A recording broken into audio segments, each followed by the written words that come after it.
Coming up, this, not that. You might think you know the very best way to accomplish every land in Magic Kingdom, but you're probably missing out on a lot of the fun. We know the hidden gems, photo spots, and things you should be seeing off the beaten path coming up.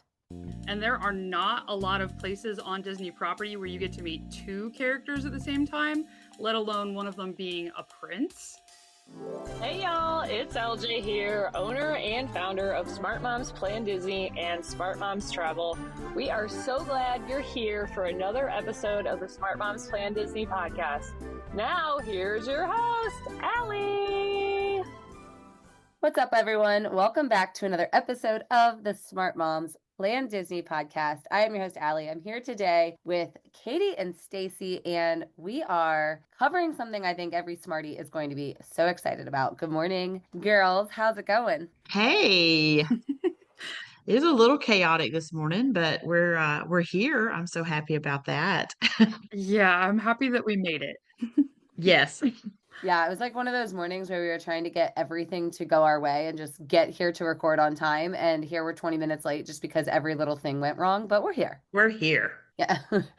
We are trying to make it work in the summer. And I think we talk all the time about that. You know, I think that's every mom's mentality is just make it work in the summer. You know, life has to still life, but it's going to have its obstacles. And that, that's fine. That's what we're working through today. I've got a dog's head in my lap right now. And, we're just pushing on through. Oh my gosh, that's just too funny. Well, that's what a little bit of my chaos for today. I am not home. My parents had to go out of town. They are traveling and having some work done at their house, and they have big dogs. So I am here to help take care of the big dogs while there's workers in the house. That means I had to have a podcast set up this morning in a new place that we're not normal. I feel like, the room sounds different. If it to listeners, if you notice, I don't know if you notice those kind of things, but Yeah. it's true. New room here. Yeah. What kind of dogs do they have that are big, by the way? They're both rescues and they're hunting type breeds. I don't know. They're great though. They are very loyal, sweet dogs. Are they as big as my dog? No, there are no dogs as big as your dog, as your horse. I have a Great Dane, Smarties, and she was just in my screen here, and I know you can't see me, but she just had her head on my head, basically, and it's as big as my head. She's The massive. dog is literally bigger than you. She is bigger than you. Yeah, she is. She's amazing, though. She's so good. I think we could go on and on about our dogs because I bet a lot of Smarties have dogs that they love, but mine just ran by. When she gets the zoomies, she just ran by my screen. And when she gets the zoomies, we have to yell through our house, like, everybody hit the wall, everybody stand back, because she will just plow you over. She's still kind of a puppy, and she still does get zoomies, and she will literally demolish you. So zoomies is a term I feel like has come around in a few years. Or when I was young and we had dogs, my sister and I would just chant when our dogs would start doing that. We would just go and would clap, fast dog, fast dog, fast dog. And it would just get the dogs running even more. And when the whole house was in a total frenzy and we were laughing and having the best time. It is so funny. But zoomies is a great term for it because that's exactly what they're doing. Yeah, I guess I never thought that people wouldn't know what zoomies were. I think if you have a dog, like all of a sudden out of nowhere, your dog just goes fast and they just have to go fast for like a minute. But when my dog goes fast, it's legit scary because it's like a wrecking ball for you.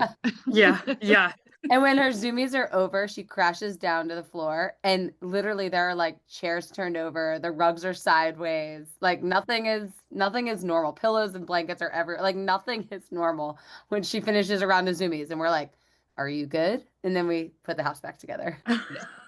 And we do this every day. Oh, goodness. That's hilarious. It's so funny. Well, we're going to be talking about Magic Kingdom a lot today. And, we cover every park and we cover dining, we cover rides. But I think specifically when we cover Magic Kingdom, that is always exciting for Smarties because Magic Kingdom is so iconic and, we really don't cover just Magic Kingdom that often. So I feel like on the days where we're sitting down and we're talking about this castle park, it is like a special day and I get very excited about it. I want to ask you all because this is such an iconic place that houses so many iconic rides and stories. What Disney character, which one would you say you relate to most? And why? I feel like I know the answer to this. For you or me? For me, I think it's Mirabelle. And why I think I relate to Mirabelle so strongly is, I mean, she's a member of a large family. She's really supportive. She's the main character of her film, but she doesn't have main character energy, right? Like, she wants to be very supportive of others, which I think is really cool. And other things that I find admirable about Mirabelle is she is relentless in the pursuit of truth, and she's not afraid to have hard conversations with people. So I think that's why I relate most to Mirabelle. Oh, I think she's a little afraid, but that's what's precious about her. We see her making the hard choice, right? Like making that hard Yeah. choice that she know is the right thing, even though she is scared. She is really cool. And I love her meet and greet at Magic Kingdom. Man, she is a great character to see. Yeah, she is going to be over to the right of the castle, kind of where Merida used to be. Stacey, what about you? I know this is super cliche, but I have always been a Mickey Mouse girl. And I know I came up in the 70s, right? Learning Disney in the 70s, which was a very Mickey Mouse forward company. That's who was we were seeing on our TVs, that we were watching Mhm. literally Mickey Mouse cartoons. That does not come around for these kids very often. I know we do have the Mickey Mouse Clubhouse for little ones, but it's just still different now. There's so many things for Mhm. kids, so many characters for kids to fall in love with.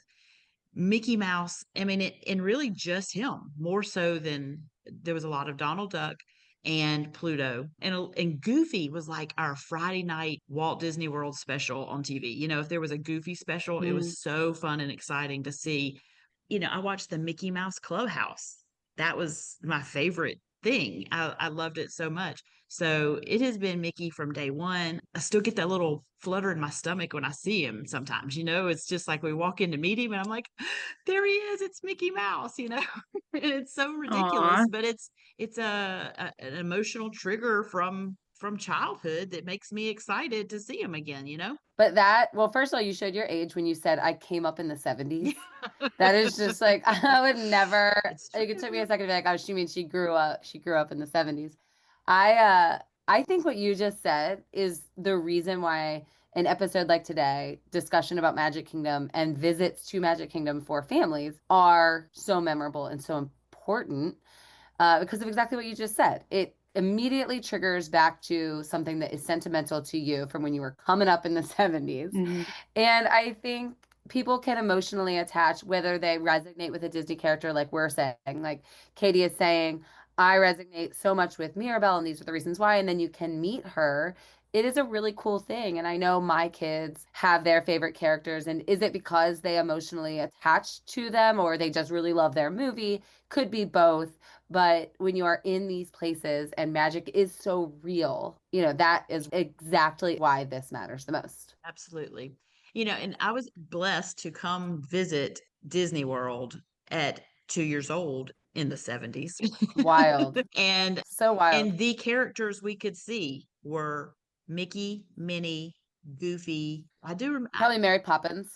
I do not remember seeing Mary Poppins too much. I tell you who was a huge, like the villain of my childhood was Captain Hook. I've talked about that before. I still have a bond with him because of that emotional trigger of being so terrified of him in real life. We had no expectations. There were no real commercials about, go to Disney World. I mean, I guess there could have been, but I don't remember them at all. And it was just a thing that my grandfather had heard about this Disney World down in Florida. I want to take the kids. And he took us down. And like I said, I was 2 years old and I love my pictures from that first trip. And it was my grandfather who was holding me with the characters and standing nearby with the characters while I was seeing them. And he was grinning ear to ear. He was the one so excited to be letting me have this experience. And it imprinted. It was, yeah, I was Disney Aw. from then. A lot of it was marketing at the time. Let's be real about that. Like, it was a new company. There was a lot of Mhm. Mickey Mouse marketing and it worked. It worked because here you are on a podcast hosting, X amount of years later, like, I love Mickey. Thank you for that X amount of years later. Yeah, you're welcome. I was thinking about who I resonate most with, and it's not a character you can meet in the parks. But you know who it is for me? It is Riley from Inside Out for a couple reasons. Number one, her parents are still alive. Yay! Let's celebrate that. Yeah. Both of them.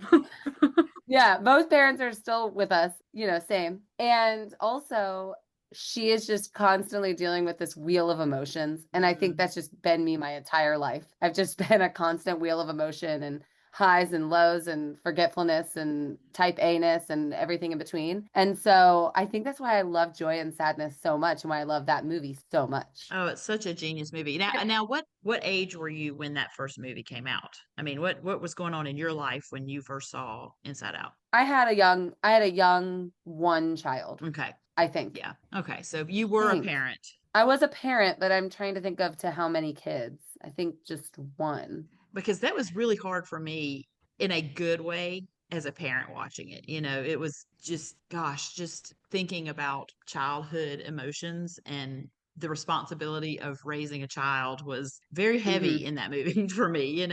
And so I was wondering curious what stage of life you were at. I had one young child. That's the era of life I was in. So I was already projecting onto the future of like when Friendship Island collapsed and all that. Yeah. Oh my gosh.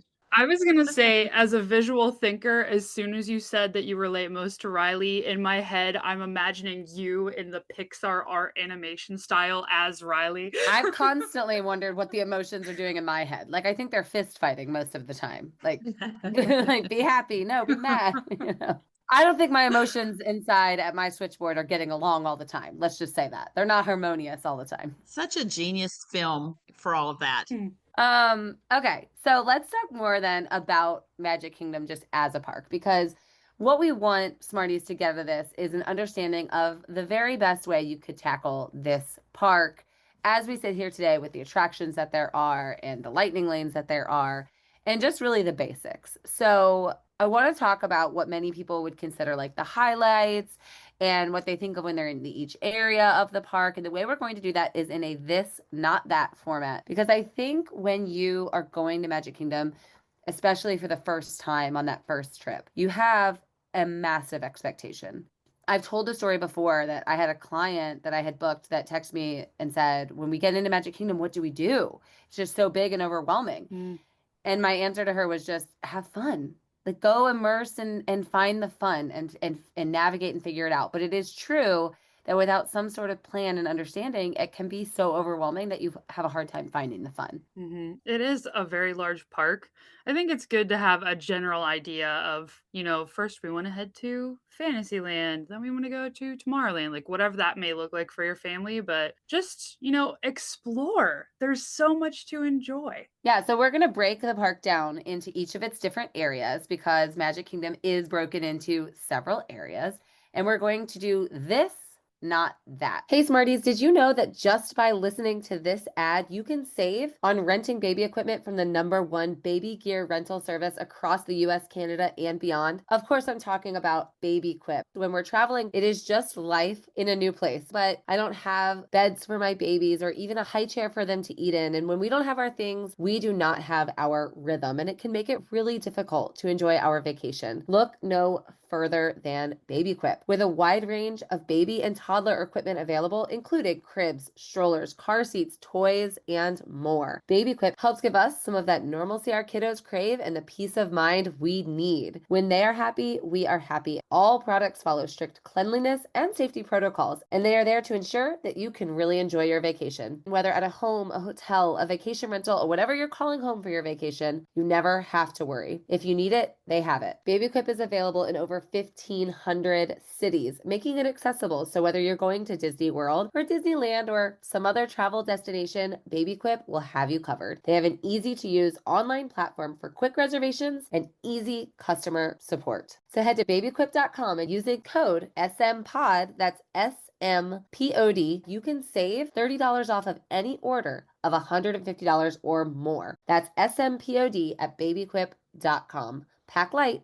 travel happy. Are you looking to save on your transportation from your arrival to your destination when you travel to Orlando? Well, keep listening because we're going to save you some money. If you're planning your next trip to Disney, you've probably asked in some sort of online community, what's the best way to get from the airport to the resort? Well, let me help you out. MCO to Disney is the way to go. From the moment you book, they make things easy and stress-free. The day before your trip, you're going to get a personalized message with your driver's contact info, your travel details confirmed, and everything set up for you so that you can have a relaxing time and simply focus on the magic ahead. When you land, your driver is there waiting at baggage claim, holding a sign with your family name, ready to welcome you, just like the family that you are. Your vehicle will be spotless and your car seats already installed just how you requested them. And if you need a grocery stop, they've got you covered for no extra charge. But here's what makes them even more special. It's not just transportation. MCO to Disney knows it's the first moment of your vacation where your memories begin. So no crowded shuttles, no multiple stops, just you, your family, your time, and your ride straight into the magic. Start your Disney vacation the right way with peace of mind, comfort, and service designed to help you create unforgettable memories from the moment you land. Visit mco2disney.com. That's the number 2, mco2disney.com, and use code SMARTMOMS, one word, all caps, at checkout to save 10% on all transportation. So by far, the thing that makes, I think, most people most excited when they're going to Magic Kingdom is going to be Main Street, and one thing in particular. Stacy, the way you talked about meeting Mickey Mouse, that is still me with Cinderella's Castle. I still get so excited. It does not matter how many times I have turned the corner around the flagpole in Magic Kingdom so you get that big reveal. First of all, the reveal is amazing. The fact that it's hidden until you turn the corner is a stroke of genius. I love going to Magic Kingdom with people that have never been there and just taking them around that turn, and then there it is. The iconic moment of seeing the castle is that thing that most people are most excited about. And I by no means want to say that any of the things we're saying, this, not that, it means that the that things are not worth our time and attention, because seeing the castle is such an important moment. But I want to talk about doing this on Main Street instead of just seeing it as a place to see the castle. Some other amazing things on Main Street. Katie, what would you say Smarties should be considering this, not just that? Well, the shopping on Main Street is pretty good. Hanging out in the hub grass is pretty good. I'll be honest with you. Whenever we think about Magic Kingdom, so many people think about, I need to rush and go do the next thing. And there's just so much that you can soak up and enjoy, especially on Main Street, if you just slow things down. Whenever you were talking about that moment where you turn the corner and you see the castle, immediately in my brain, I was like, I want to take time to rope drop Magic Kingdom and just sit there at the corner of the confectionery and watch people's reactions seeing the castle for the first time. That would be a very well spent morning. I would have all the dopamine rushes. Anyway. I think it's too, here's what I would want people to understand most about Main Street. It's hard when you are on that trip where you need to get everything in. You know, if you're a rope drop to park close and this is your Magic Kingdom day of your lifetime, you do kind of need to rush to do all the things you want to do. But if I'm looking at Main Street from somebody that may not understand Main Street as well as maybe we do, they look at it probably as just a hub to get you where you need to go, or a crowded place, or a place that's anxiety inducing, a place that is just to see the castle, get a picture, and run. That is the imagery I want to get away. And I want you to think of this instead. Main Street is a place to relax, to absorb, to go slow, to take in sights, smells, sounds. You know, this is where you're going to hear the harmony quartet. The Dapper Dance. The Dapper Dance, yeah, thank you. Where you're going to smell the confectionery, where you're going to, like you just said, Katie, see people's reaction. This is where you are going to watch Happily Ever After. So if you're just thinking, this is my castle shot and run, this is your experience hub. This is where you're connected to the soul of Magic Kingdom. And this is where you get to watch the best show that Disney has ever produced ever with Happily Ever After. Yes, you worded that perfectly. And, you know, thinking through all of that, we have really encouraged everyone to do that rope drop make sure you're headed to those first early rides because you're trying to get the most done in your day. And there are a lot of things that are going to appear on Main Street that will not be there in that first amount of time. The Dapper Dans are not there first thing in the morning. Every once in a while, they will have some sort of greeter that's kind of fun to see, maybe a character or something waving as you go through. But the things we're talking about aren't really appreciated at rope drop time, which means you do need to kind of keep your plans open if you want to experience some of this and all of the things that going along. I came in one afternoon. It was a park hop day for me, and I came onto Main Street and we got to see the Dapper Dans. Had the most amazing experience when he pulled me out of line and we did a little dance together, and it was so sweet and magical. And I'm like, it's been a long time since I've even seen the Dapper Dans, and I just was so fortunate that day to come in midday. So it's a reminder, even to me, don't neglect the Main Street midday. And another place that you can really misuse Main Street is to go straight to that Starbucks there, first thing in the morning. That's such a terrible way to experience Main Street as well, because it's just chaos there too. So great during some point in the day, but maybe not first thing. Yeah. Yeah, I think we would be misstepping if we didn't mention that we are not intending for people to do this right away. I think rope dropping is extremely valuable. I said recently on another episode, I think rope dropping Epcot might be a little overrated, not as necessary, and I explained why in that episode. I don't believe the same for Magic Kingdom, right? Magic Kingdom, you probably need to rope drop and use that early time. And then at some point later in the day, just as you were saying, Stacy, I think another this, not that when it comes to Main Street is experience it later.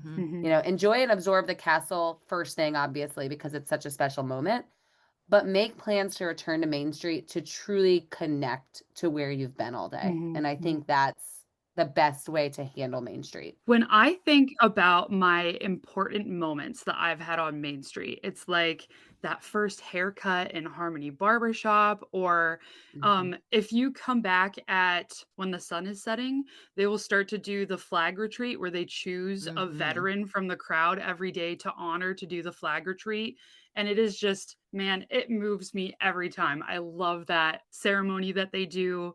There's a lot happening on Main Street that you could truly just enjoy so much time there. Carla and I spent a morning just hanging out in the hub grass, and I was like, we made it. This is it. Yeah. I also want to give one more, and this may be a little controversial, and I don't mean to say don't do this, but I kind of do. When you're looking at shopping, everybody goes to the Emporium, and the Emporium is amazing. It's many, many, many rooms full of just Disney stuff. It's a Disney explosion, and your kids are going to be very happy, and they're going to find some sort of toy. I'm going to just recommend that you cross the street because the better Magic Kingdom souvenirs live there. That's where you're going to find the silhouettes, which I have all three of my kids and my dog. And that's where you're going to find the crystal shop, which I know I've talked about before, but I have the coolest souvenirs from the crystal shop. We have like custom wine glasses that my wife and I love. You can build a tiara there. So if you're looking for a perfect souvenir for your little girl and you take her into the Emporium, sure, she could get an Elsa doll, of course, and she's going to love it. But she could also build a custom tiara. And they're actually, I think, priced pretty reasonably. They are. And that is a better souvenir. You know what I'm saying? If you can go to Disney and build your own tiara, like just do yourself a favor and cross the street and explore what shopping may be existing across from the Emporium. You might find something just a little bit more custom and a little bit more special. Yes, I love that suggestion. All right, so that is This Not That Main Street USA. You got to obviously see the castle, but please don't look at Main Street as a castle photo op and a shopping splurge. Look at it for what it is, absorb it, take it all in for what it is, and take time there, and you're going to do yourself such a better favor. All right, let's move on to Tomorrowland. Now, when people think Tomorrowland, I think they automatically think Space Mountain because it's one of the original mountains. But I think Tron is would you all agree that Tron is sort of nudging its way into that? When I think Tomorrowland, I think this. Yeah. I think about that thing. Or would you say it's still just Space Mountain is the thing that people are really imagining? Probably the old people like me, we're still thinking Space Mountain. Well, I'm still thinking Space Mountain. That's why I sort of pose this as a question. Yeah. To me, Tomorrowland does still equal Space Mountain, but I'm Hmm. wondering how much of Tron's presence is creeping into that mentality. It has not changed me yet, and it may not ever, but I wonder the younger folk may come up. Yeah, I think somebody new that's going to experience Magic Kingdom for the first time in a while or for the first time ever, I think probably Tron is in the forefront of their mind. They know this new big coaster is there and it's supposed to be one of the best on property, and we've got to go do that thing. And it's massive to see. Like it is a very visual, it is awe-inspiring. It's quite cool. I would encourage those that are going to Tomorrowland to definitely still do Space Mountain and Tron. I'm on the record and I will stay on the record saying Tron is just a tad disappointing, but I only say that in comparison to something like Guardians. I cannot get past the fact that they are introduced to us in a very close amount of time, and I just think one is so superior. And I think Tron misses the mark in a lot of ways. But if you are doing that one trip, or even if you're not, even if we're going, I still think it's absolutely something you should be riding. For sure. What's funny for me is I don't get on Tron hardly ever because my kids are too short and Matt and I don't want to like wait for it. And Space Mountain is one that I let Matt go on with my 6-year-old Emma, and I usually end up skipping it. Whenever I'm spending time in Tomorrowland, I'm riding the People Mover, seeing Monsters Inc., singing along in the Carousel of Progress, right? Like those are the things I'm doing in Tomorrowland. I'm actually not catching the coasters, even though they're really great coasters. Did you hear that they've changed that right-hand section to Yesterday Land where Carousel of Progress is? Is that real? No. It's a joke. It's Oh. just it's not tomorrow at all. It's very, I'm like it's trying very, to read you so hard, Stace. I'm like, what are you even saying? it's Yesterday Land over there. Yeah, well, it's true too. It's a great observation. Here's my fear too. I think a lot of people prioritize Buzz Lightyear Space Ranger Spin, and gosh, if you have little Toy Story lovers and Buzz lovers, take them to Toy Story Land. I mean, take them on this ride, sure, but I just think it's holding up a lot of space and thought in Tomorrowland, and it bothers me a little. Yeah. I think Monsters Inc. Laugh Floor is a way better use of your time personally. It's hilarious. It's one of a kind. There's nothing else like it in the parks. Maybe Turtle Talk, I guess, is the closest other thing like it. Sort of an immersive, interactive show experience. It's very funny. And I think a lot of people overlook the laugh floor. I mean, obviously, Ride, Space Mountain, and Tron, those are still personally the two things we do in Tomorrowland. But I do want to shout out the Monsters Inc. laugh floor. Do this for sure. And the biggest, perhaps overlooked thing is going to be the People Mover, which we all love. And I think experienced Disney goers love, but it is, I say loosely a ride. It's like a relaxation station where you Yes. just sort of take a tour of Tomorrowland and you get to go through attractions. And I have said on the podcast before, I wish every land in Magic Kingdom had something like this. I wish every park needs a people mover. It's definitely for all ages. Going back to Buzz Lightyear, I understand a little bit of your fussing about it. It's a low tech game. However, it is closing in August and they've already done a couple of little things. I don't know if y'all have been in it since they the area where you're getting into the ride car has been refreshed. It was done one time and I thought that was all they were doing because I'd heard that it was getting a little refurb. And I was like, well, this isn't very much. It looks nice, but it's not very much. But now that's coming. And one of the things is supposed to be updated tech. So maybe what if it is a little more fun? What's so frustrating about that ride? I enjoy it. I think it's fun. I think it's a nice little ride that's no height requirement. But for somebody who really is trying to play the game, the tech was so terrible. It was so hard to play. Yeah. That I'm hoping that will improve. That would be fantastic. Do you all like to spend time in Tomorrowland? I love spending time. Tell me what Yes. you love doing to spend time, because it is not an area I like to spend a lot of time. I like to go. I like to ride the coasters, see Laugh Floor. I like to do the people, and then I like to get out. Mm. So, whenever I'm talking about hanging out in Tomorrowland, there's a lot that's happening in Tomorrowland. The funny juxtaposition of Tomorrowland is the quite a bit of it feels dated at this point, even though it's Tomorrowland, right? It's kind of funny. But so many classic Disney tropes are home in Tomorrowland, like the Great Big Beautiful Tomorrow song. There's nothing like today in Tomorrowland. There's so much immersion happening in Tomorrowland that makes me feel I can get away from reality. It makes me feel like optimistic for the future. It makes me want to treasure the time that I have. And I mean, I love just hanging out. Like you were saying, Allie, the People Mover is an attraction, but it's also a cool place to just hang. Hmm. Yeah. My favorite time to hang out in Tomorrowland is not when I'm generally in Tomorrowland. So I have to make an effort to go back to it because that's our family's rope drop route. Take that right into Tomorrowland, hit up Seven Dwarfs Mine Train, which is not part of Tomorrowland, but it's right there at the edge. So I've gone through Tomorrowland to start our rides. And my favorite time to really hang out in Tomorrowland is around sunset, that golden hour. Mhm. It is gorgeous over there. And I love, love, love, love to ride a people mover during a sunset and when the lights are starting Mhm. to come on. Oh my goodness, it is really gorgeous. Or just at nighttime, riding that people mover, Mhm. getting to see the castle all lit up. Sometimes, if you are a regular or have been before and or if it's a trip where you're going to get to see it again at a later date, getting on this people mover during the fireworks, first of all, low crowds, it's easy to hop on then, but then seeing the fireworks from the ride is really cool. But I do love that area. It's a little noisy. I can't stay there. Well, it's a lot noisy. It's actually a very noisy area. So I don't stay there a lot, but it's really fun when they have any kind of dance party over there, which, Oh yeah. used to be really singled out for just parties, but I feel like they bring those in a little here and there for different events throughout the year.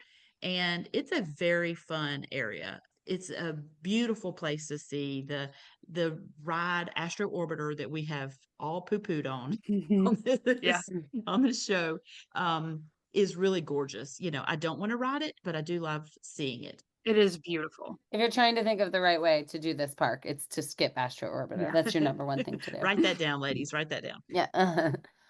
Okay. Yeah, I think Tomorrowland is a fun place to be. I do personally view it as a good place to ride and experience attractions more than hang out personally. But I like your perspective of how you like to be over there during that time of day. That's usually when I prefer to be on Main Street and you see everybody that's dog tired from their long day. Everybody's they're dragging their family in with their mobile order food and trying to find a place for the fireworks. Let's keep walking then and go to what I think is prime Magic Kingdom land with Fantasyland. Mhm. And I have a lot of opinions on Fantasyland. First of all, it's home to some awesome experiences with your kids and character meet and greets and meals. Obviously, and we talk at length about this, the number one thing when people are thinking about Fantasyland that they need to do is Peter Pan. Peter Pan's flight, that's what people are going, rushing to Fantasyland to see and experience. And Seven Dwarfs Mine Train, I would say, which Seven Dwarfs Mine Train is far on the outskirts of Fantasyland, I think, kind of. Do you agree? It's interesting you say far because I think it's the first thing you see, like the way I come through. So Well, therefore, it doesn't feel far. It feels like welcome to Fantasyland. Well, so you come in, yeah, you come in from Tomorrowland. Yes, that's what yeah. I mean, that's how we Yeah, do it. yeah. So the way I'm looking at this is if you come in through the castle, I'm not really looking at us journeying, walking around the park, right? If you come into Fantasyland, you walk straight through the castle and enter central to Fantasyland, right? You're looking at the carousel, you've got Bibbidi Boppity Boutique, Hmm. Cinderella's Royal Table. Seven Dwarfs Mine Train feels far away to me, right, from that sort of vantage point. I look at Fantasyland as that central sort of hub, bottleneck alley of the park. Do y'all know what I'm talking about? That space between Peter Pan and Small World. Yeah, and the way you're saying is a way I hardly ever go for exactly what you're saying. It's the middle. and you have to make a decision. Hmm. Do you turn right or do you turn left? And I would prefer to start at one of the ends and go through it. It makes a lot of sense to journey into Fantasyland from Tomorrowland for that reason, because yeah, you do burst out right and left. That's a big choice. And I don't like backtracking, you know? So if you do it, if you come in through the castle, you're going to have to backtrack. And that's a waste of time, ladies. I think if we're being honest, if you're utilizing lightning lanes, you're going to be backtracking anyway. Anybody that's using lightning lanes is going to be adhering to a time schedule of availability. And so really I want to leave everyone with the impression of the things that we think are worth experiencing and doing, because to talk about a pattern that you can walk in an ideal scenario, yes, but the realities of experiencing a Disney park mean that you're probably going to be experiencing a bit of backtracking. You're right. You're Yeah, right. I was gonna say Fantasyland, I think, is probably the biggest land in the park. And there's a lot of paths. It's not just that one alley that you're talking about. Like, you gotta No, walk back towards, Be Our Guest and Gaston's and walk over by the Little Mermaid. And are we considering absolutely. like Dumbo and the circus area part of Fantasyland too? Is it? I think it's technically its own area, but I think for purposes of today's conversation, we're going to kind of lump all of that into one. Mhm. Dumbo to me is always going to just feel very Well, Fantasyland, it even though certainly it's in used that to be. circus area. You know, that was Right. originally its placement was smack Hmm. dab in the middle of Fantasyland. So in my brain, it is always Fantasyland. This is so interesting because I don't know what the layout was for that beforehand, but that is interesting how that has kind of Yeah. deviated now. Yeah. Right. Back there used to be Toontown. Katie, you just said that this is an excellent point for Fantasyland. How many entrances and exits into and out of Fantasyland there are? And that is a good use of your map to know those little things, because you Mhm. can go really out of your way. Sometimes when there are nice little cut throughs, there are little walkways near the castle that are not just that one straight through that are very helpful to know. So check that app, look at your map, and see that there are cut throughs. Here's one thing I worry about with Fantasyland. I don't want people that haven't been to Disney World to get overwhelmed in Fantasyland, because it is big. You know, when you're standing kind Mhm. of in that Friar Nook area over near the entrance to Seven Dwarfs, that big open area can be very hot. It can feel crowded, a lot of people, and a lot of And heat. a lot of strollers. Right. Yes. You know, this is where your Bippity Boppity Boutique experience will be. This is where you can eat with princesses. This is where you can meet princesses in the Royal Hall. This is where you do get Seven Dwarfs Mine Train, one of the greatest little kid attractions in all parks. This is where you will ride the carousel, of course. You know, hit Peter Pan. Just please don't only think that that's the thing that matters.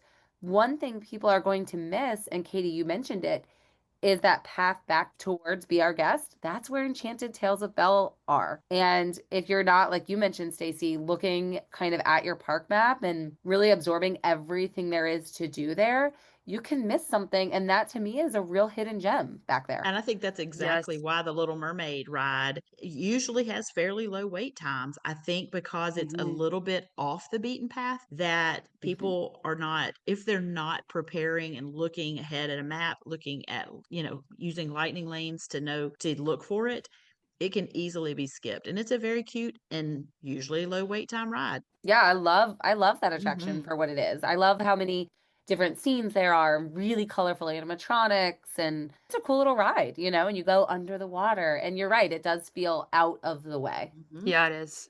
And I think you can get really turned off from Fantasyland if you're not doing it right. If you're not taking your time and mapping out a course and really trying to find everything that there is to offer, and you're just rushing to hit headliners, Mhm. that's when you're going to find that heat and that bottleneck alley, and you're going to be like, get me out of here. Fantasyland has so many attractions because it's such a large land that a lot of them, if you hit it the right time of day, it doesn't really have a long wait. Peter Pan will always be 45 minutes to 60 minutes forever and ever and ever. But if you are Hmm. walking up to It's a Small World and the wait is 45 minutes, you're doing it wrong. That will be a walk on Yeah. a lot of the times of the day. The carousel will often have, I don't know, 15-minute wait or less. Like, there's a lot of rides in this area of the park that Hmm. will have short wait times. if you're there and it feels like, oh, we don't want to wait 40 minutes, 45 minutes for the carousel, for Little Mermaid. Teacups, Winnie the Pooh. Yeah. Yes. Well, it Yeah. is because Yeah. it is so attractive to families with young children. And you've got nap times that are going to be, worked around, and kids just being up and awake so early in the morning. It is covered in families first thing in the day. It Mhm. is just, and it can Right. feel very overwhelming. Let me ask you Mhm. this. Do you think Fantasyland is an area of the park to hang out? No, no, no, no. I don't hang there. No, there's nowhere to just sit and chill and people watch. It's Mm-hmm. narrow. It's because it's the older part of the park. The walkways are narrow, not just that one alleyway that well, I don't know. Maybe I was picturing when you said narrow alleyway earlier. I was picturing you meant straight from the castle there between PhilharMagic and the Mm-hmm. Princess Hall. But if you're talking from Peter Pan and Small World to Seven Dwarfs Mine Train, that's another walkway that's also kind of Mm-hmm. narrow. I don't look at Fantasyland as a place to hang out. I Mm-mm. look at it as a place to get in and experience. Mm-hmm. Mm-hmm. Lots to experience. Lots to experience, Mm-hmm. lots that should be Yep. experienced, right? Do Enchanted Tales, do PhilharMagic. Yes. Don't just think about Small World and Peter Pan. Yep. Think about the things that are off the path or that may have lower weights or that may not be being experienced. Have a meal in one of the castles, Beast or Cinderella, but don't sit there for points of your day where you're not doing those things. I don't see anybody wanting to do that. I just think as soon No, as I you're in, you're agree. just like, okay, let's do the thing and get out. Yeah, you do the thing. You're there to do the thing. There are really great photo opportunities in Fantasyland. Like you can pull the sword from the stone. Absolutely. Mm-hmm. Good. Yep. Yeah, there's a cool photo op at the back of the castle. If you stand behind the carousel and then take a shot towards the castle, that's a really cool shot. But it's still not a place that, even though you're surrounded by all these beautiful things, that you want to hang out. There's a shaded area, a very small shady tree area right before the entrance to Enchanted Tales with Belle. And that's like the only place that you could really kind of take a break outside in Fantasyland. And I don't know that I would necessarily choose that place. No. I do want to mention, I'm so glad you said photo ops. The Sword in the Stone, somebody does get to pull the sword, I think every day, Yeah. which is really cool. Well, it's never been any of us. I'll tell you that. We've tried Never and been tried any and of tried. us. Yeah. It's one of those things that's totally a bucket list, but you can't just make it happen. You just have to hope for Yep. luck. Another couple things I want to mention. There is a wishing well to the right of the castle. Beautiful, usually empty spot. I feel like a lot of people just don't know it's there. We have some great pictures over there by the wishing well, completely empty. During what was an otherwise busy park day, we had the well to ourselves. That's if you're looking at the castle kind of to the right. If you go through the castle and you go to the left, there's another fountain that I think a lot of people just don't know about. And you can like throw coins in it. My kids love being over there. And then there's this cool little area of steps that you can sit on with the castle, and we have great pictures there. So really good. I'm glad you mentioned Katie photo ops. And my favorite snack to get is actually going to be right there well, would you consider Sleepy Hollow Fantasyland or would you consider that Liberty? That's Liberty Square. Okay, Liberty Square. So kind of the edge of where I'm talking is going to lead us towards our next conversation.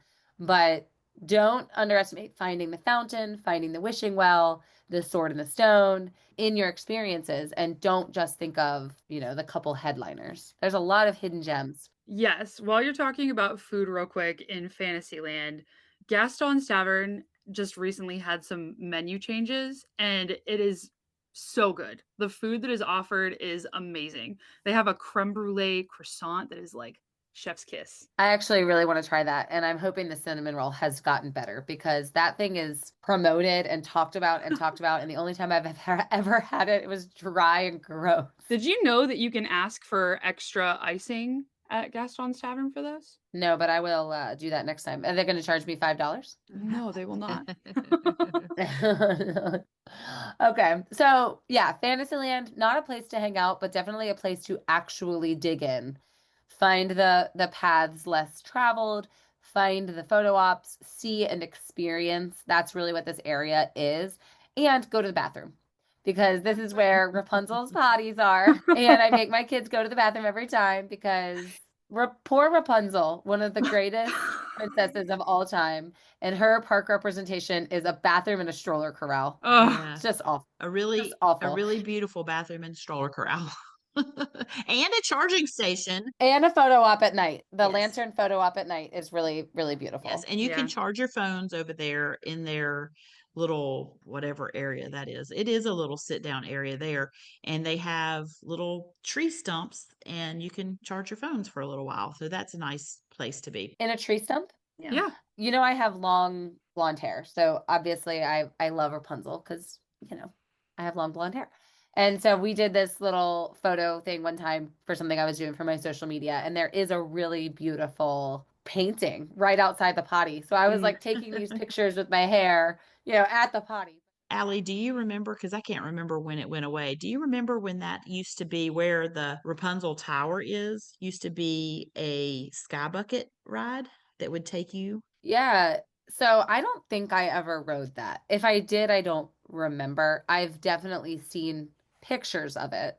And it was sort of like a skyliner Mm-hmm. that hovered over Magic Kingdom. Very, Mhm. very cool. And no, I did not know that that's where the entrance to that was. It makes me wonder if that was the decision. I think where the Rapunzel Tower is an old tower of this old Skyliner. It was a sky bucket. That's what we called it. I don't know if that was the official name or not. And it just makes me wonder if they were like, what can we do to mask this? You know, this, it was probably an eyesore for years. And they said, what could we do? And they're like, oh, this could be Rapunzel's tower. And the rest is history. That's what I wonder was the decision making for this section. Yeah. I don't know. I mean, it's cool that Rapunzel's Tower is there, and my girls have definitely dressed, you know, in a Disney bound for Rapunzel, and we've gotten pictures, but come on, Disney. Potty is the best we got. So that bridge past that restroom is going to take us into Liberty Square. You can go past Rapunzel's potties and enter in by Haunted Mansion, or you could come over the bridge that I was talking about to the left of the castle, or you could be walking in from Frontierland. So three different, you know, points of entry into Liberty Square, which is a fun place to be. This actually is an area you could hang out, right? There are some benches, there are some shady areas. The number one thing I think people think about, what do you think when people think I'm going into Liberty Square? This is what I have to do in this part of the park. It's going to be the Hall of Presidents. That's what people think Yeah, of. I think that's only because I don't think people realize Haunted Mansion is in Liberty Square. Do you agree? I mean, For sure. if people were automatically linking Haunted Mansion to Liberty Square, they would be thinking that. But it does feel like a bit of an identity crisis that that is in this part of the park. Well, in all of the different Disney parks around the world, Haunted Mansion is kind of in a different, like it's not always Liberty Square, right? So maybe that's why. Right. But Right. Yeah. if there's any Disney attraction that's like gotta go yesterday, in my opinion, it's the Hall of Presidents. Oh, people are gonna come for you on that one. That is People- Walt Listen. Disney himself is going to come back and haunt you for that. Listen, if Walt haunts me for it, it's okay. But here's why I think they should nix it. It's because Walt, like the whole vision behind Disney World was he wanted it to be immersive and a place where people weren't thinking about their lives outside of their vacation or in the parks. And the Hall of Presidents can be so polarizing. It's the thing that breaks the immersion for me that I'm like, we can say goodbye to that. I could say goodbye to it just because I've never cared to go see it, even for all the things you're saying. And also, I just, are people still going to see it? Like, are people still going? I took my kids one time to see it, and no, like that theater is never filling up. It's just a place where people go to cool off at this point. But there's literally over a minute where it's just presidents nodding, animatronics of a president nodding. And I'm like, this is just filler at this point. Can we just like keep Abraham Lincoln? Isn't that the one that Yeah, just He's keep historic. Abe. We're that fine. Walt did? Yeah. Yeah, let's keep him. I think I would love to just see Lincoln, you know, and because that was the one that Walt did. And then let's reimagine the hall. I do remember even when I was little, you know, and it was incredibly boring to be in there. I do remember my grandparents thinking it was great. I do remember them thinking that one, they were amazed by the animatronics, but you know, it was a place where it actually was a feel-good place. And now, unfortunately, this is just a sign of the times, and it makes me sad that we're just in that times, but that makes me sound very old, I know. Yeah, I think anytime that we're like, my grandma loved it, I and know. that's the best we can say about it, it's gotta go. It's never been entertaining, right? It's always just been something that Walt felt was important. And I think for that reason it needs to be protected.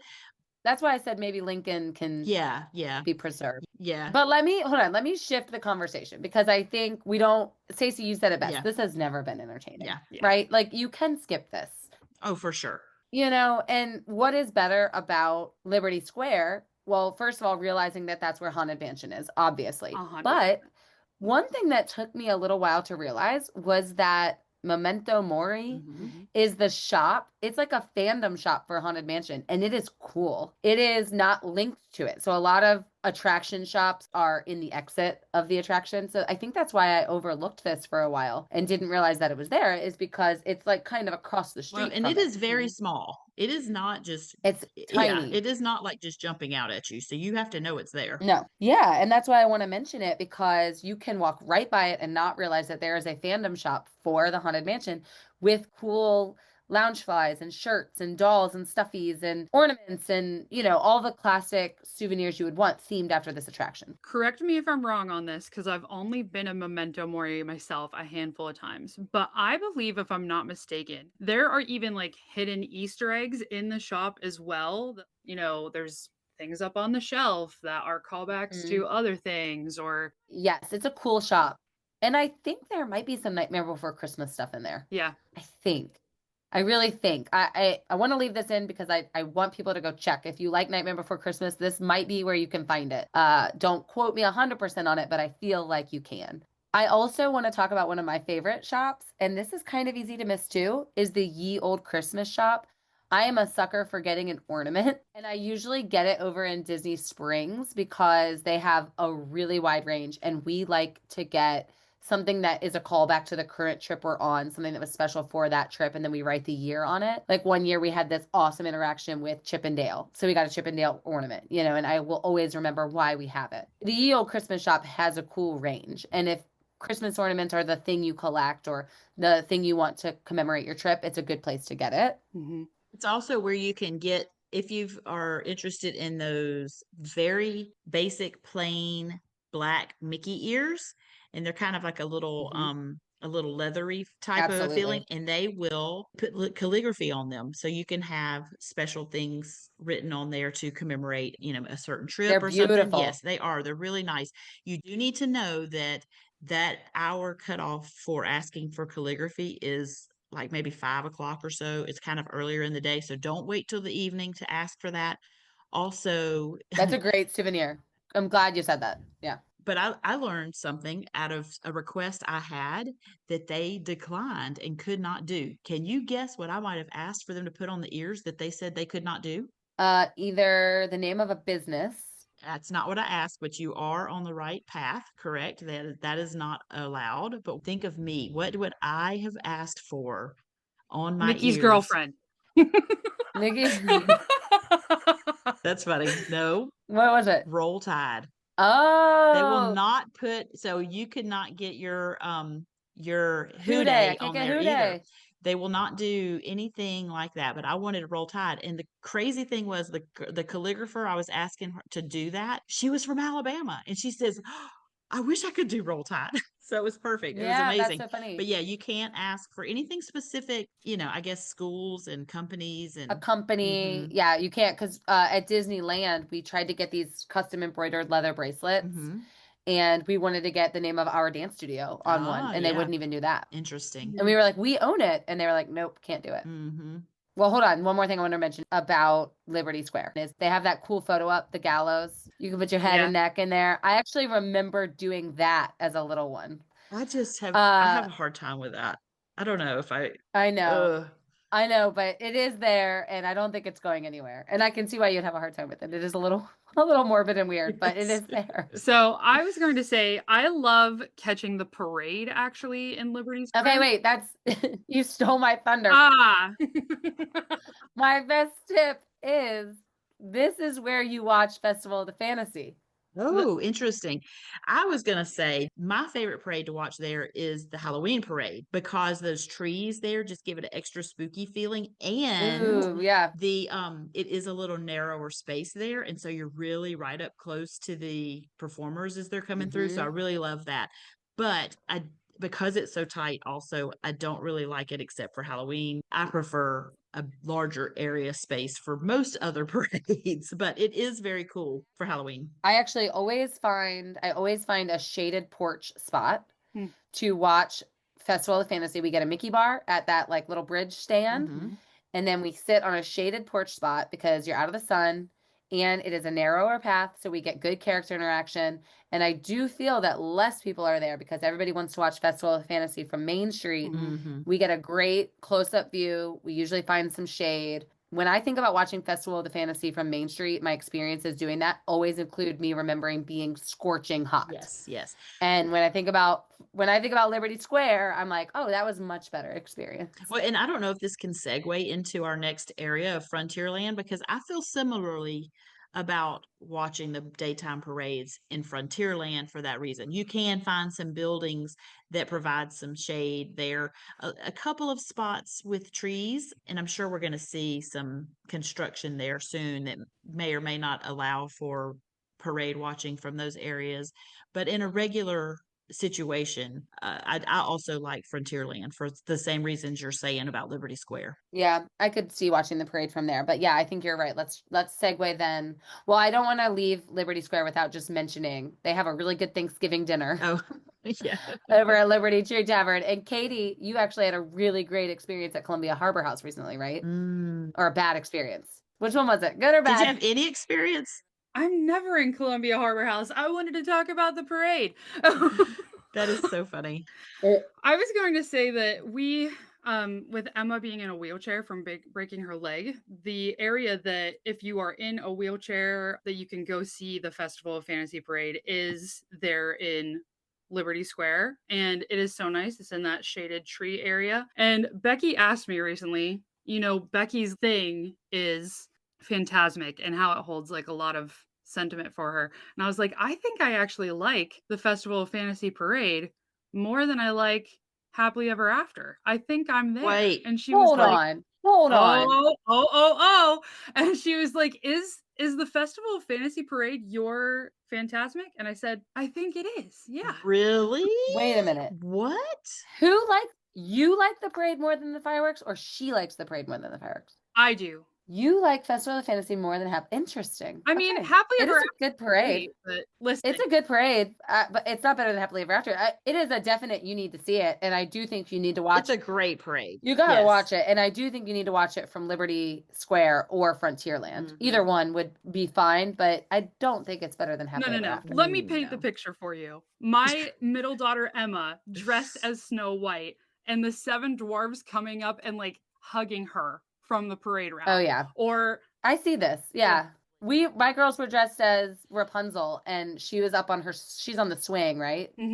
And or Flynn's on the swing, and she's standing there, whatever. But she saw them from way up high, pointed at them, drew a big heart, and then like looked at her dress. The personal interaction and notice. Oh, Oogie Boogie, he's not in Festival of the Fantasy, but this just speaks to how parade interactions are great.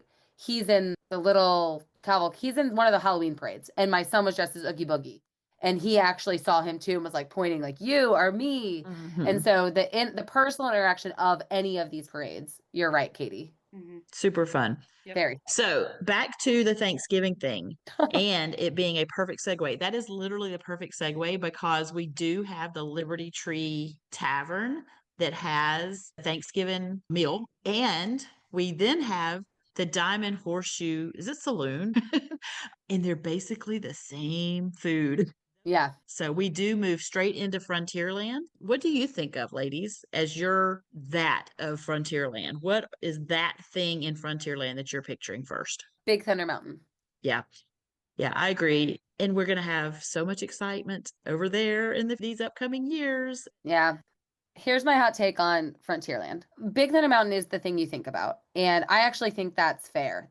if we're talking this, not that, of the different areas and the best way to accomplish each of these areas, which is kind of what we've been laying out, right?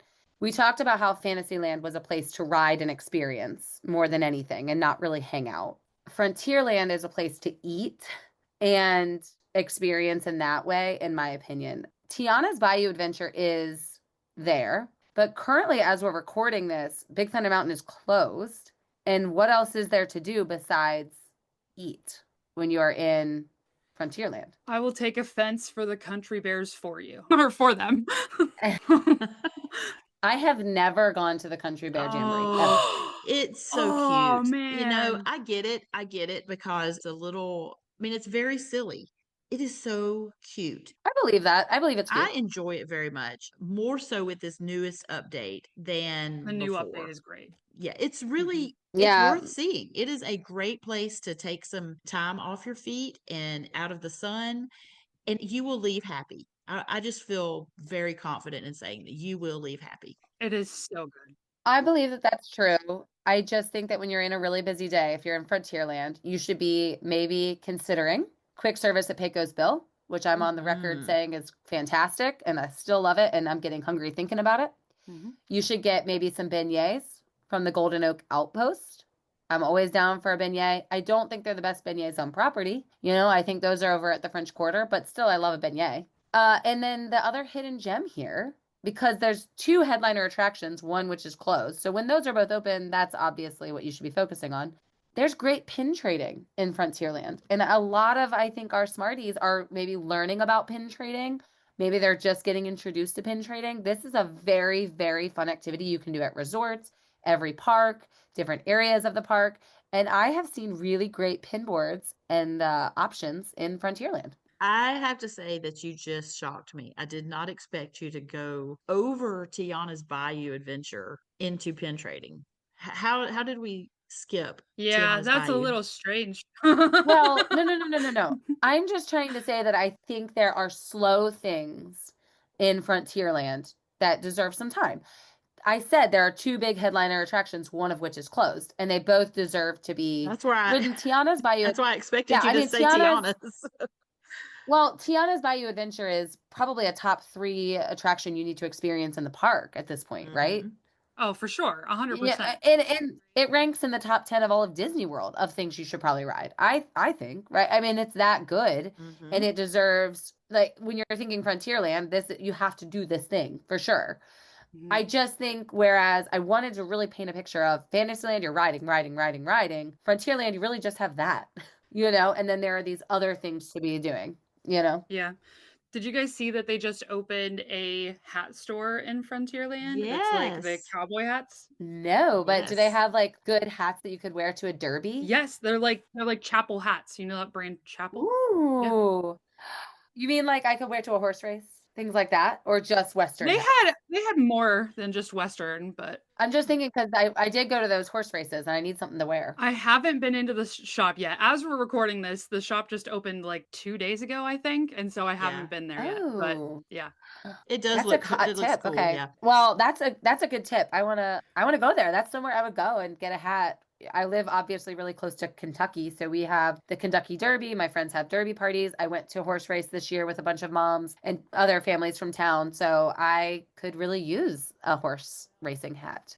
So consider looking at the slowness of Frontierland because it is a slower area. Watch the parade from here or Liberty Square, get something to eat, obviously ride the headliner attraction. I just wanted to really leave Smarties with the impression that, yes, one of the best rides at Disney World, of course, ride it, but other things too. Wait, I think we're actually missing some things that need to be mentioned. Tell me. In Frontierland, they also recently added, this was brand new like a couple days ago, Tiana inspired singing that's happening in Frontierland. The band is called Nola and the Eighth Notes. And they're a street band that's performing there, jazz style stuff. Tiana, it's a Tiana Ooh. vibe. Oh, you know what else? You know what else they have there? There's a spontaneous dance party. It's like a hoedown that you can dance with Chippendale. I feel like Clarabelle Yeah. Cow has come out before, and we did that, and it was fantastic. So fun. Hidden gems. That's what I want to say about Frontierland. Good little shopping, pin trading, dancing with the hoedown with Chippendale. listening to that new live music, eating at Pecosville, and of course, two of the biggest attractions at Magic Kingdom exist in this area.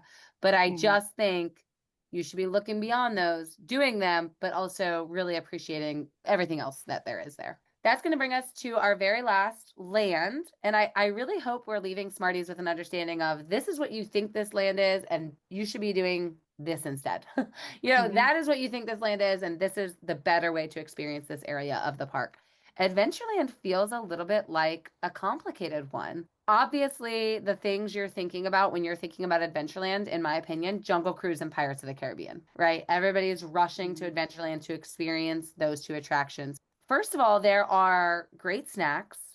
There are other little hidden experiences and attractions. And I don't know, do you all hang out in this area of the park, or are you mostly riding? What are you doing when you're here? So I want to say my big mistake with Adventureland is I'm going there to hit those rides that everyone is talking about, right? I'm going for Pirates of the Caribbean, I'm going for Jungle Cruise, but I don't take enough time to enjoy a lot of the more hidden things that are there, like the Pirates adventure that you can go do. I think it closes every day around 6 p.m., but you go to this little building that's just outside the Pirates of the Caribbean ride, and you basically enlist as a pirate to help out Captain Jack Sparrow as he's finding all of these different treasures. And there are, I want to say, probably 5 or 6 different storylines and adventures that you could do. And you can take some serious time in Adventureland to hang out and just do these hidden adventures. You're going to scan your magic band, and then you are going to be given a map. And so you start and you follow the clues, and you are going to scan your magic band at all of these different points throughout Adventureland. And the scenery around you is about to come to life. So you're going to see treasure chests open. You're going to have parrots talking to you. A giant skeleton holding a treasure is going to pop up out of the water. And like, it is just the coolest thing and probably the most underrated thing. I have to admit that when I listened to you ladies talking about DuckTales at Epcot, I was so impressed, and I felt like I learned something, and it's rare when I get to have those opportunities. It's still fun to find new things, and you're now doing it again. I have heard of this Pirates adventure in the area and had not paid a lick of attention to any of it.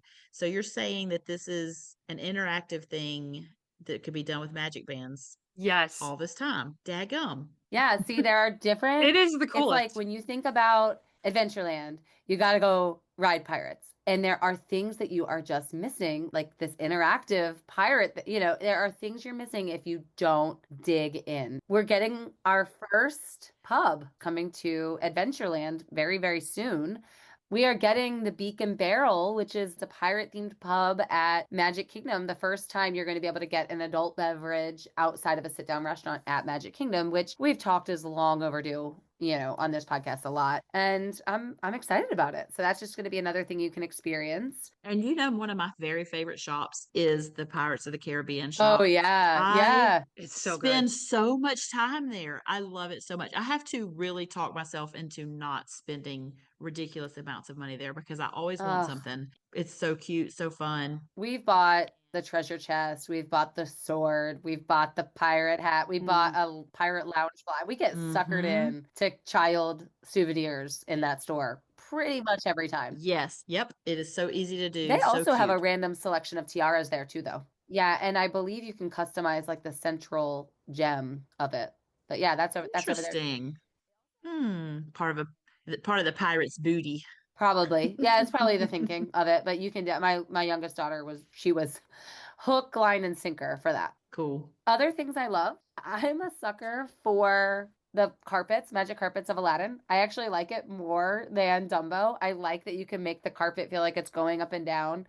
And the camel that spits on you. If you have little ones, your kids will love that.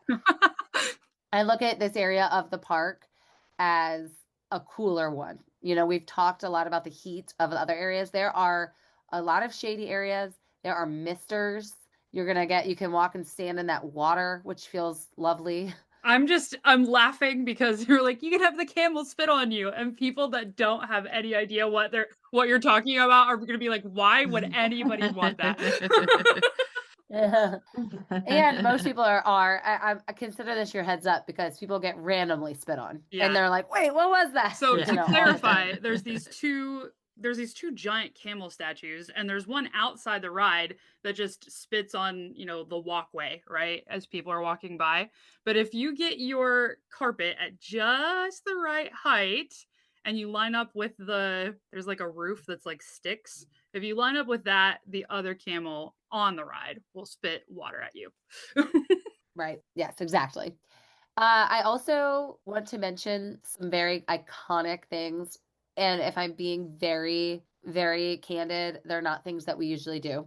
But I do think that they're worth mentioning and probably doing. And that, of course, is going to be the Enchanted Tiki Room, as well as the treehouse. Whose treehouse is it? Swiss Family Robinson. Swiss Family Robinson treehouse, which I did as a kid and loved it. I just loved all the setup in the rooms. As an adult, I don't want to climb those stairs. But as a child, I loved going in that treehouse. Yeah. And it's the Enchanted Tiki Room is iconic, and you will walk out of there going, what did we just watch? Yeah. It's one of those things, though, Walt's vision, right? It's those things that we're keeping around for Walt's vision. I would say if we're going to do a this, not that, go look at some real birds over in Animal Kingdom as your Great. this, Great and one. do Yeah. not go into Tiki Birds. That is your that. Don't go Great do one. that. Yeah. Oh, and here's another this, not that. If you're trying to do something that is Walt's vision, go ride Jungle Cruise. Do this, not that. Perfect. Yeah. Yes. If you want to Perfect. experience Walt's vision, go to Jungle Cruise over Tiki Room. Actually, Walt was disappointed that it wasn't real animals. Like, he settled for animatronics. And the other Yeah, funny that's true. thing about Jungle Cruise is the reputation of it is it's this, we're going to have puns and cheesy jokes the whole time. That was not the original vision of that ride. What happened was Walt got on that ride in Disneyland, and the skipper that was running the ride that day was so nervous that Walt Disney was on his ride that he was just doing these jokes the whole time, and Walt thought it was great. And so now that's what that is. But it's funny because it just sort of happened that way. I know that story. I think that's a wonderful story because it has become what that ride is about. I think if you're a smarty and you don't realize it, part of the fun of Jungle Cruise is not sailing through seeing animatronics. Even Walt thought that was a little bit ho-hum. It's the fun and the jokes and the laughter that you're going to experience. And another this, not that. Think about any sit-down restaurant at Magic Kingdom. Yeah. And then pick Skipper Canteen instead. Skipper Canteen is the best food at Magic Kingdom. It has the best flavor. It also has skippers and that sort of punny experience that you're looking for. It's really, really good, and it's an attraction-themed restaurant. You said that part of the entertainment of Jungle Cruise is the puns, and I would like to say it is the entertainment of this ride. I feel like it's a show, almost more than a ride. Yeah. It's a show that you're getting. It's a little stand-up comedy on a boat as you are going past some other things to look at. But it's really, you need to ride that expecting a show and not expecting it to be a ride. You will be much more entertained that way. It feels very classic experience to hear the backside of water joke. Love it. It's when you hear that, you're like, oh, I'm at Disney and this is iconic. And then I think the last two things I really want to mention about Adventureland, so you don't misunderstand this area and you do it right. Dole Whip, Aloha Isle. Say that again. What? I said that weird, didn't I? You can get a Dole Whip at Aloha Isle, of course. That is, Disney at its finest. And the spring roll cart is right there at the Adventureland entrance. And if you're looking for a snack, that is a great little Magic Kingdom treasure. I think a lot of people don't realize this is where you can meet Aladdin and Jasmine. And there are not a lot of places on Disney property where you get to meet two characters at the same time, let alone one of them being a prince. So don't skip the Aladdin and Jasmine meet and greet here too. And they are great. I was going to say, we had a great interaction with Aladdin, talking to my little one about Abu, and he was awesome. It was really, really fun. That's a great point. Adventureland is, dare I say, the land that has everything we've talked about today. It has great attractions, great sit-down, great quick service, entertainment value, places to relax, great places to shop. I mean, is Adventureland the sole land that has all of it? I think it competes with Fantasyland. What are you saying is a quick service in Adventureland? Sorry, I guess I was meaning the spring roll cart, like a snack, like a quick place to grab a bite. Okay. Yeah, sorry, I should have specified. But it really, those are filling. That's kind of like Oh, a I quick like service. them. I like them a lot. Yeah. I think Adventureland encompasses everything we're looking for. Earlier, whenever we were talking about Fantasyland, I was thinking to myself, I wish they had an equivalent of the pirate adventure hunt thing in Fantasyland. You know why I think they can't? There's too much. Too many people. Too many people. So many people are hanging out in Fantasyland that if you add that interactive element, it's just going to be crowded all day. Yeah. There's going to be nowhere to walk. No loitering. I think they keep those walkways small so people don't hang out I think it's the intention of the design of the park that it's not a place to hang out. I think it's a place to go and do your thing and get out. Yeah, I think it's just small from Walt Disney having no idea exactly how many people were going to be there in 2025. I think that's really why they're so small. But I wish they had it. Yeah, not that it wouldn't be fun. Yeah, not that it wouldn't be fun. Okay. Do this, not that. We know the hidden gem things, attractions, photo ops.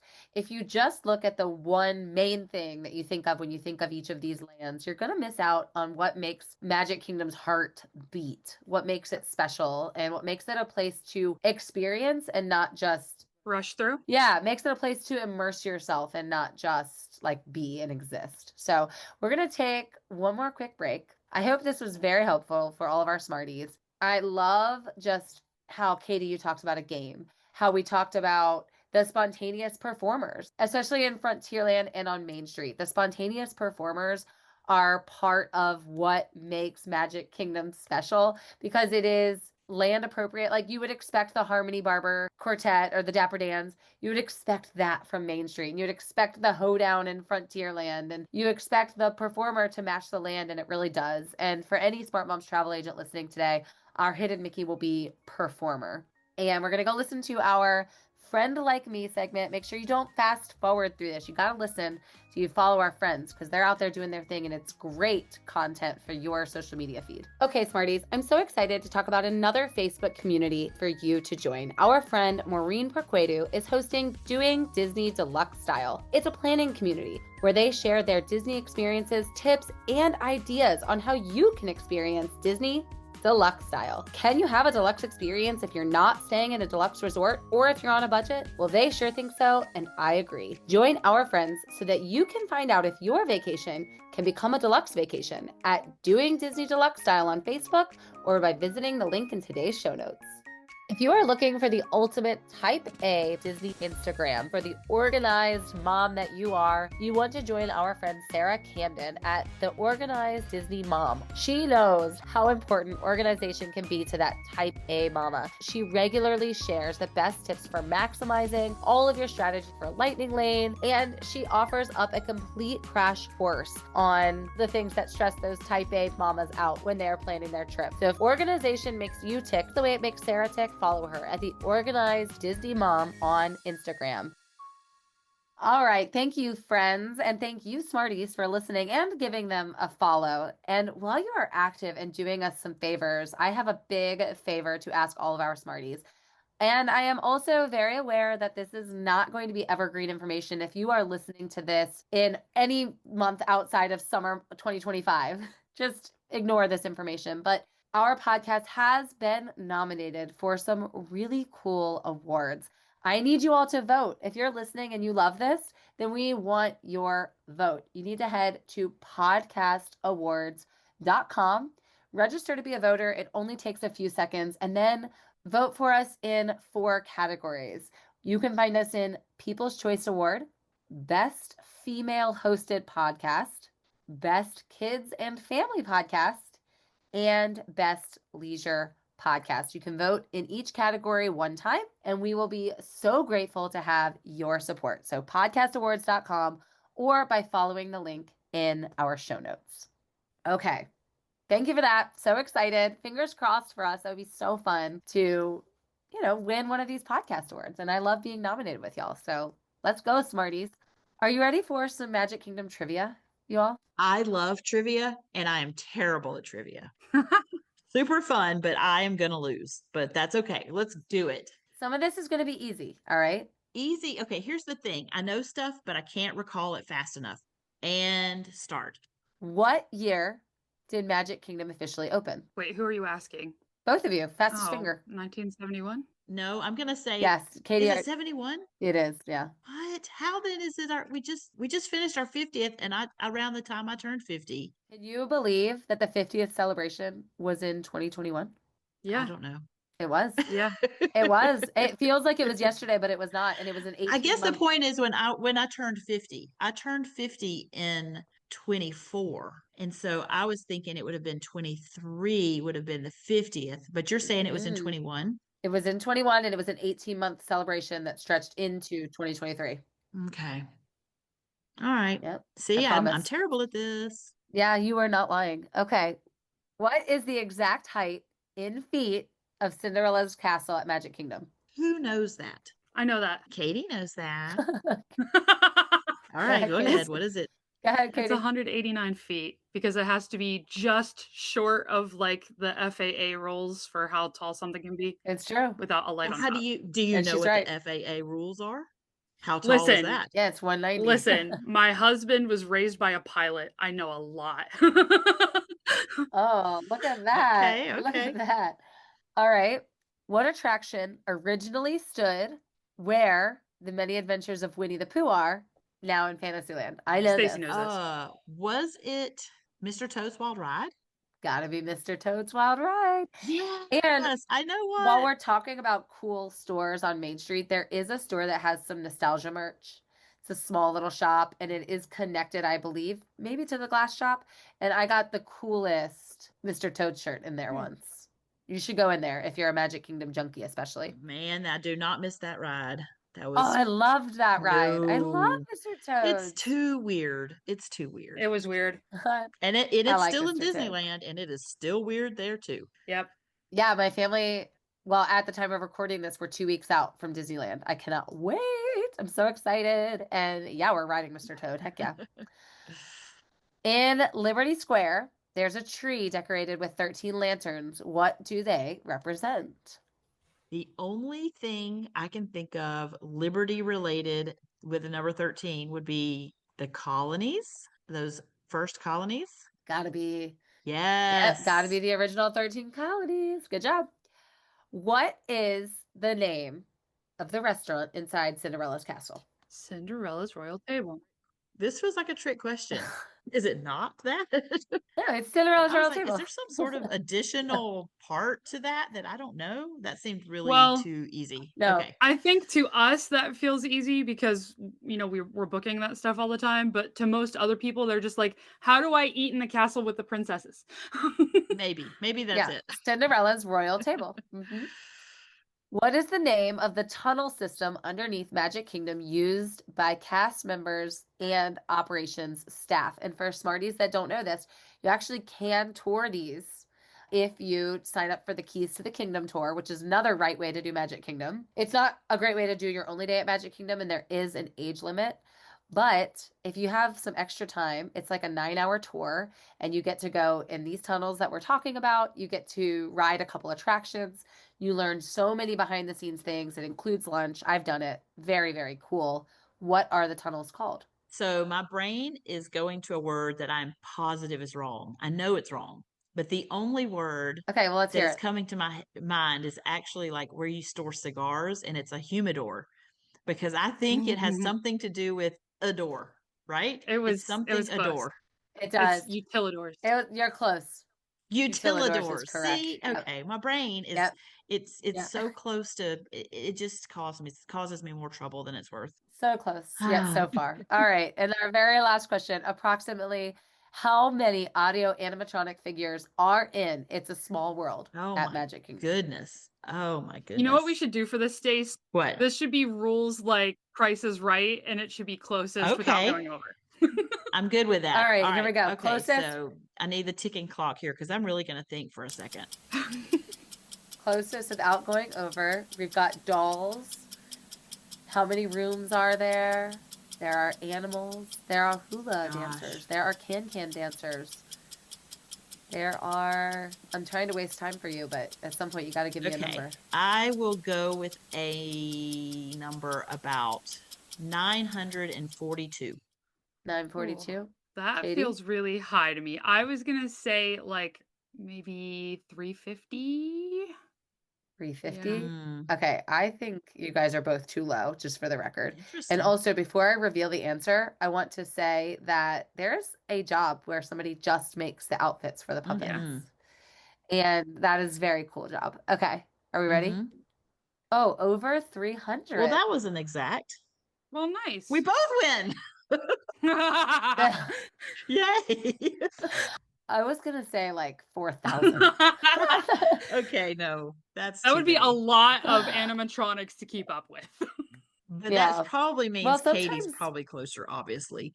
But I was thinking Yeah. there was, gosh, I'm thinking the end room is way over 100, I would assume, but Yeah, there's maybe gotta be not. some. Maybe. Yeah, I think there's got to be at least 100 in the carnival room, like where the roller coaster and the hot air balloon and the carousel and the Ferris wheel are. All right, well, Smarties, if you know exactly how many puppets are in Small World, let us know, because now all we know is that there are over 300, because Becky is actually the one that puts our trivia together. And so none of us actually knew the answer going into that. So let us know if you know. I think it needs to be I think we need to find a super fan who goes through and counts for us, that has ridden it so many Yes, times. if- They're not worried about enjoying the ride. They need a number for us.